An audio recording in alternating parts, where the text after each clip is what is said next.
that several of the candidates running for president have promised to do. And where would that leave our Lone Star state of Texas? I think the problem is actually global, because the issue has been we've ignored the offshore industry production for a while. Right. It can be done safely, it can be done reliably, and safeguards can be put in place. There has been a huge change in the offshore industry. We can take people out of danger, doing it automated. There's regulatory issues that prevent us from doing automated work in the Gulf of Mexico. North Sea, they're doing it today. We are falling behind in those technologies already.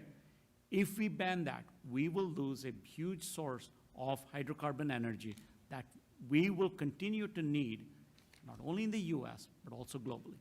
I hope our friends on the other side of the aisle can hear that, because we may as well pack up and go home here in the state of Texas. And as you just pointed out, would have a global negative effect.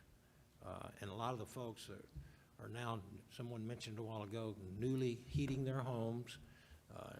The new energy sources that we're having and that are being disseminated around the world would dry up. Thank you very much. Also, Mr. Kennedy, in your prepared testimonies, you both describe how the carbon dioxide captured at your plants is in turn used for enhanced oil recovery, or EOR. We've talked about it a little bit. But can you please explain for many of us exactly how the EOR process works as briefly as possible, and then what are the benefits and limitations of this new technology? Yeah, sure, and I can be very brief because I am not a reservoir engineer. So. And actually, the use of CO2 for enhanced oil recovery has been around since the 70s.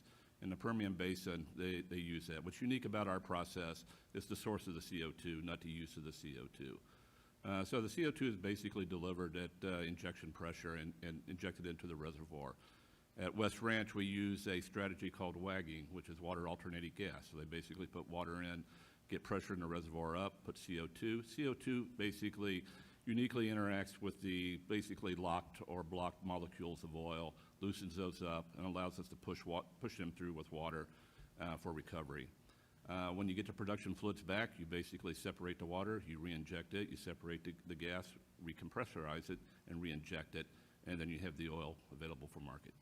Okay, great. So when I asked you about the benefits, are we looking at something that would be greatly, if we did not follow this technology up, the CCUS, we would lose an enormous opportunity to be able to produce more energy using waste products. One day maybe it'll be a commodity, but right now it's a waste product. So that's correct. Several have mentioned here that there is a demand for CO2. Yeah.